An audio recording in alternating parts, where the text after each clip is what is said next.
Hamas की हैवानियत का ये जीता जागता सबूत है। 7 अक्टूबर को आतंकियों ने इजराइल में कैसे कत्लेआम किया, ये वीडियो उसकी गवाही दे रहा है। हमले के 1 महीने बाद हमास अपनी सफाई देता फिर रहा है। हमास के कमांडर डरे हुए हैं और घुटनों पर आ चुके हैं। खौफजदा आतंकियों का सच आगे आपको बताएंगे, लेकिन पहले देखिए हमास के हथियारों का वो जखीरा जिसे आतंकी अपने साथ लेकर 7 अक्टूबर को इजराइल में दाखिल हुए थे। IDF ने दावा किया है कि आतंकियों से 1493 हथगोले, 760 RGP, 427 विस्फोटक बेल्ट, 375 फायर आर्म्स और 106 रॉकेट बरामद किए। इससे अंदाजा लगाया जा सकता है कि आतंकी कितने खूंखार मंसूबे के साथ इजराइल में दाखिल हुए थे। आतंकियों ने खूनी खेल खेला और अब इजराइल अपने नागरिकों की मौत का बदला ले रहा है। इजराइल की सेना गाजा में उन हिस्सों पर दाखिल हो चुकी है जहां हमास के सबसे बड़े अड्डे हैं। מאז תחילת התמרון הקרקעי השמדנו אין ספור מפקדות, מנהרות, בסיסים, מתקנים של החמאס. החמאס מגלה שאנחנו מגיעים למקומות שהוא לא חשב שנגיע אליהם. हमास के आतंकी गाजा के जिन इलाकों में खुद को सबसे महफूज समझते थे, इजरायली सेना अब वहीं दाखिल हो चुकी है। इसका सीधा मतलब है कि हमास के खात्मे का वक्त करीब आ चुका है। עזה היא בסיס הטרור הגדול ביותר שבנה האדם אי פעם. כל העיר הזו היא בסיס טרור אחד גדול. מתחת לקרקע קילומטרים של מנהרות. הן מתחברות אל בתי חולים, אל בתי ספר, הן מחוברות ביניהם.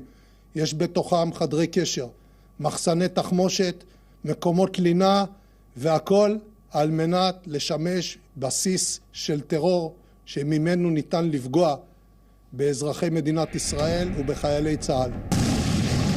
इजराइल की इस कार्रवाई से ही हमास के आतंकी खौफ में हैं। IDF की स्ट्राइक में कई आतंकी मारे जा चुके हैं तो कई अपने ठिकाने छोड़कर भाग रहे हैं। बमबारी और गोलीबारी के बीच कई आतंकी कमांडर अपनी जान की भीख भी मांग रहे हैं।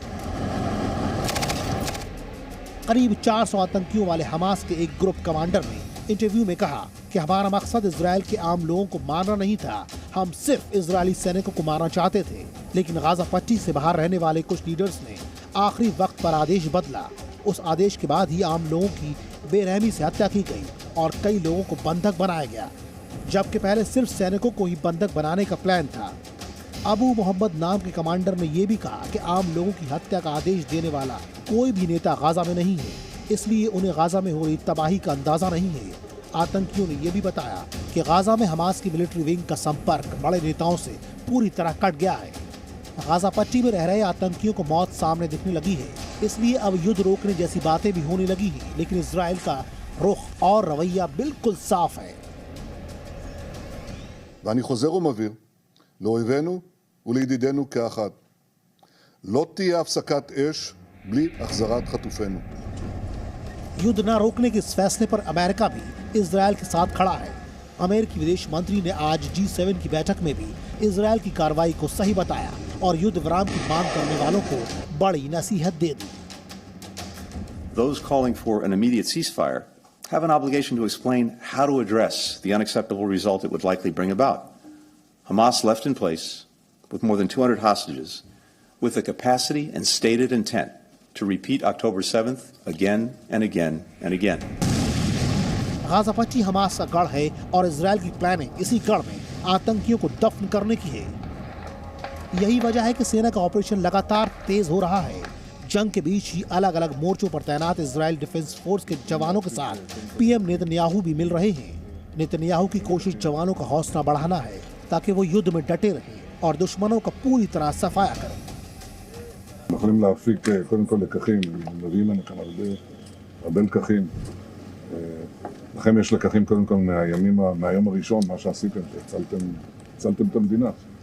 אבל כאן יש גם לקחים מתוך השטח, כפי שאתם יודעים. אני שמעתי עכשיו חלק מהדברים. हमास ने जो भी किया अब उसका अंजाम भुगत रहा है।